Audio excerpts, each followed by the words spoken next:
मु एठाकु राज्यर मुख्यमंत्री भावे नुहे जड़े पिता आउ जड़े भाई हिसाब से आसी कारण आज राज्य सरकार द्वारा नूतन भावे अणा जाइतिबा मुख्यमंत्री कन्या विवाह योजनार ये शुभारंभ एवं मु एठाकु मुख्यतः आज पवित्र विवाह बंधन रे आबद्ध होइथिबा नवदंपति को आशीर्वाद देवाकू मु आसी एवं ता सहित मध्य मोर कैबिनेटर मोर मंत्रिमंडल समस्त सहयोगी सहित मोर समस्त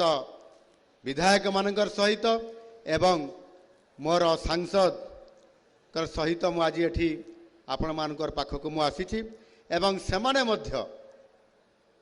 मध्य आम उपमुख्यमंत्री तो आपण मानकर बड़ भौणी हेले आमर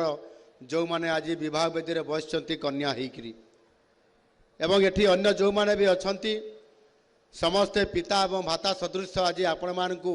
आशीर्वाद देबा पई शुभ कामना करबा पई दाम्पत्य जीवन सुखमय हेउ एई बड़ी आशीर्वाद देबा पई आज आपण मानकर पाखकु आसी छंती।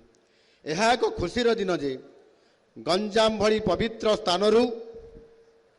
ओडिशार जनसाधारण आउ एक जनमंगलकारी नुआ योजना आज आम सरकार यहाँ आज आरंभ करिछंती। आज ये विवाह लग्नर शुभ बेलारे ये विवाहर कार्यक्रम नेतृत्व नौथुबा मुख्य पंडित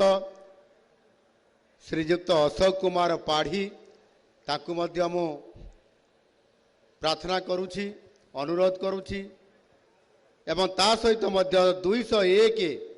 जो आमर ब्राह्मण पंडित माने एठी अछंती जो माने विवाह कार्य को संपन्न करैबारे आपण माने लागि छंती आपण मान को मध्य मु शुभेच्छा एवं अभिनंदन जनाउछि। ये गंजाम होउछि विप्लव साहित्य संस्कृति और स्वाधीनता संग्राम भूमि। मु अत्यंत खुशी जे एही स्थानटी को एपरी एक पवित्र योजनार शुभारंभ करिया पई स्थिर करा जाइछि बा चयन करा जाइछि। कला संस्कृतिर भूमि गंजामरु मुख्यमंत्री कन्या विवाह योजनार शुभारंभ करिबा निश्चित भाव रे ये मो पाई एवं आम सरकार पाई एक गौरवर एवं निश्चित भाव रे एक गर्वर विषय। आज गंजामरु मुख्यमंत्री कन्या विवाह योजनार शुभारंभ करने अवसर में 201 जन कन्यांकर सामूहिक विवाह संपन्न ये करा जाउछि। मुख्यमंत्री कन्या विवाह योजना यह हेउछि महिला और शिशु विकास विभाग द्वारा कार्यकारी होउथबा राज्य सरकारंकर एक कल्याणमूलक योजना जो योग्य कन्यांकर विवाह पाई आर्थिक सामग्री ये साहाय्य प्रदान करा जाउछि। आमर एही योजना समाज रे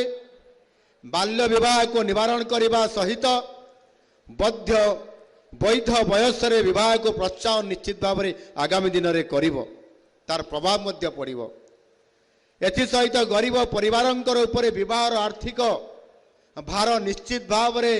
ये लाघव हबो